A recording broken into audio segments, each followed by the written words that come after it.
I hate to do this, but unfortunately, I have to give Elon Musk some credit because he has done something I thought otherwise impossible in American politics. And that's becoming more unpopular than Donald Trump. I didn't think you can do it, Elon, but somehow your favorabilities are tanking. You become more unpopular by the day, and you are only raising awareness about how dark money is no longer a part of our politics, but is our politics in America. And in doing so, you are screwing Donald Trump. Trump is, of course, an unpopular figure in our politics, but he came out of the 2024 election, unfortunately, with a bit of momentum, all of which Elon seems to have squandered in only the first 4 weeks of Donald Trump's presidency. And it's becoming even worse for Donald and Elon by the day, and someone who did a great job pointing out how all of this is falling apart for both of them and what we need to do to respond to it was Bernie Sanders in a clip that I want to check out. But before we do, if I could quickly ask you to leave a like on this video, and if you haven't already and you enjoy our channel, to hit that subscribe button. It goes a long way and it really means a lot to me. Now let's get into Bernie Sanders right here. I do not often find myself in the habit of thanking Elon Musk, but I must confess that he has done an exceptional job of demonstrating a point that a few of us have been making for years, and that is the reality that we live in an oligarchic society in which billionaires dominate not only our politics and the information we consume from media, but our government and economic lives as well. That has never been clearer than it is today. But given the news and attention Mr. Musk has been getting over the last few weeks as he illegally and unconstitutionally dismantles government agencies, I think it is an appropriate time to ask the question that the media and most politicians don't seem to be asking. What do he and other multi-billionaires really want? What is their end game? In my opinion, what Musk and those around him are aggressively striving for is not novel, it is not complicated, and it is not new. It is what ruling classes throughout history have always wanted and have always believed is theirs by right. More power, more control, and more wealth. And they don't want ordinary people, that's you, and democracy getting in their way. They want it all. Elon Musk and his fellow oligarchs believe government and laws are simply an impediment to their interests and what they are entitled to. In pre-revolutionary America, before the 1770s, the ruling class governed through a doctrine called the divine rights of kings. The belief that the King of England was an agent of God and he was not to be questioned by mere mortals. In modern times, we no longer have the divine right of kings. What we now have is an ideology being pushed by the oligarchs, which says that as very, very wealthy people, often self-made, often as the masters of revolutionary new technology, it is their absolute right to rule.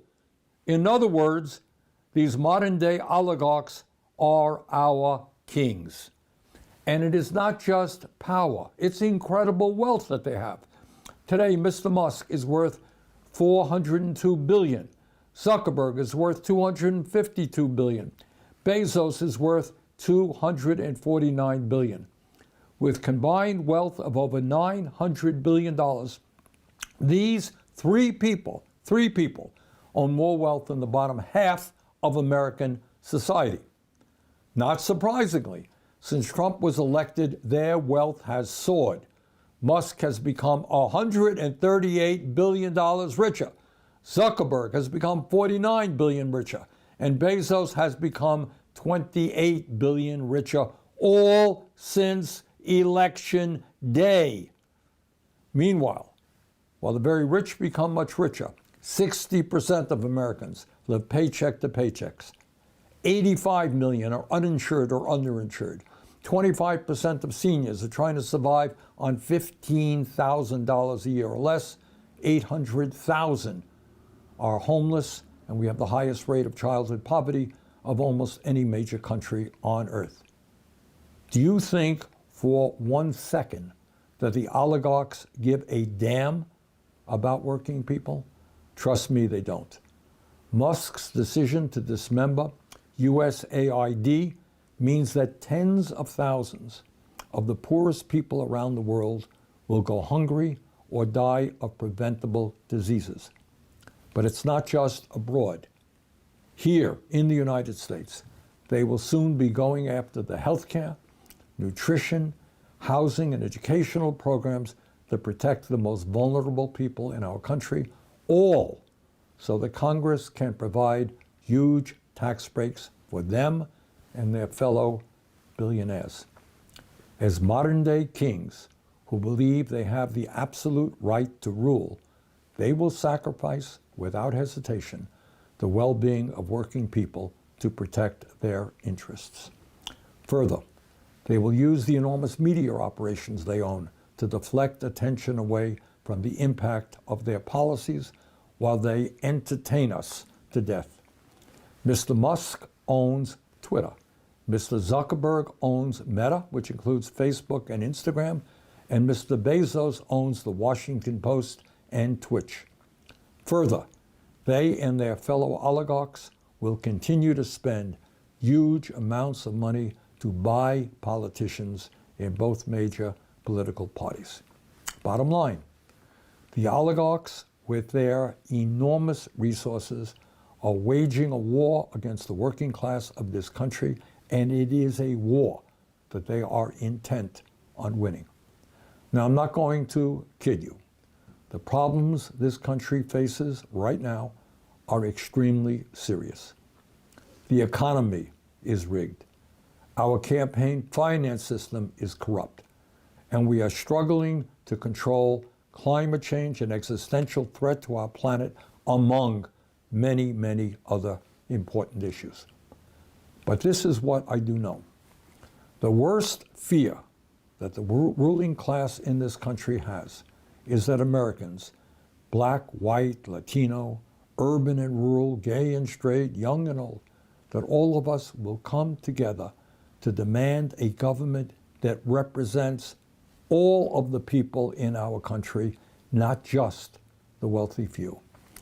The oligarch's nightmare is that we will not allow ourselves to be divided up by race, religion, sexual orientation, or country of origin, and will together have the courage to take them on.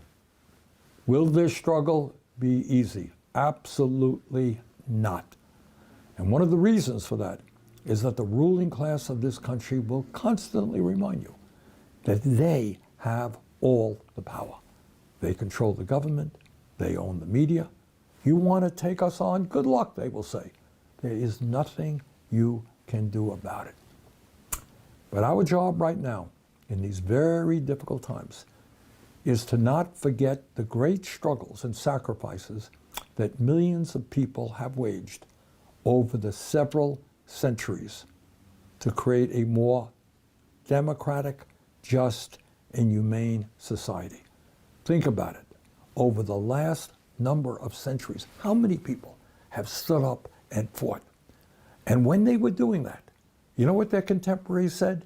They said, hey, you want to overthrow the King of England to create a new nation and self-rule? Forget about it. Impossible. You want to establish universal suffrage, the right of all people to vote? Impossible. Can't happen. You want to end slavery and segregation? Impossible. You want to grant workers the right to form unions and end child labor? Can't be done. Impossible. You want to give women control over their own bodies? Who are you kidding? Impossible. Can't be done. You want to pass legislation to establish Social Security, Medicare, Medicaid, a minimum wage, clean air and water standards? Impossible. In other words, as Nelson Mandela told us, everything is impossible until it is done. In these difficult times, despair is not an option. We've got to fight back in every way we can. We have to get involved in the political process, run for office, connect with our local, state, and federal legislators, donate to candidates who will fight for the working class in this country. We have got to create new channels for communication and information sharing. We have to volunteer not just politically, but to build community locally. Whatever we can do is what we must do. Needless to say, I intend to do my part, both inside the Beltway and traveling throughout the country, to stand up for working families and to take on the oligarchy. In the days, weeks, and months ahead, I hope you will join me in that struggle. We can win, we will win, we must win. Thank you very much. While I said at the beginning of this video that Donald Trump is a bit more popular, or was at the beginning of his term, than he has kind of ever been in his political career, it is still important to keep in mind that doesn't mean he has massive approval ratings. Donald Trump wants you to believe that he won the 2024 election in some sweeping victory, some overwhelming and historic mandate, that there is a cultural shift in America that is completely aligned with everything that Donald Trump believes, and thus he can carry out his agenda however he wants. He can put in a Pete Hegseth, a Tulsi Gabbard, an RFK Jr. He can let Elon Musk run roughshod. He can destroy as many government agencies as he wants, unconstitutionally, mind you, because he has so much support. That is not true. Well, Donald Trump started his presidency and is quickly losing what the limited amount of popularity he had was. Like I said, it's going away, and largely because of Elon. Elon Musk will probably be a figure in our American politics, unfortunately, and global politics for longer than Donald Trump. I was going to say we should hope, or we should hope not. The hope is that neither of them are, but for the time being, Elon is centering a perfect conversation about corruption and dark money in our politics. Just think about his latest action in attacking the Consumer Financial Protection Bureau. Donald Trump and Elon Musk are claiming that they have this plan to eliminate waste in the name of saving you money, but when the government spends $700 million on an agency and it returns $22 billion in protections from greedy corporations committing fraud and acting in corrupt ways, yeah, I don't think we should get rid of that. It's not going to be a big save. And that conversation that we're having, pointing out what Elon's going after in service of himself, is being incredibly damaging to Donald Trump. And him and certainly his staff are starting to realize that. And we will certainly be following how that plays out, hopefully in public and hopefully with them at each other's throats. That's a civil war I'm excited for, and it's what we're going to be talking about on this show every single day. And if you want to support that, as always, you can hit that subscribe button. You can leave a like on this video, and if you stuck around to the end, you can drop a blue heart in the comments. And until next time, I'll see you soon.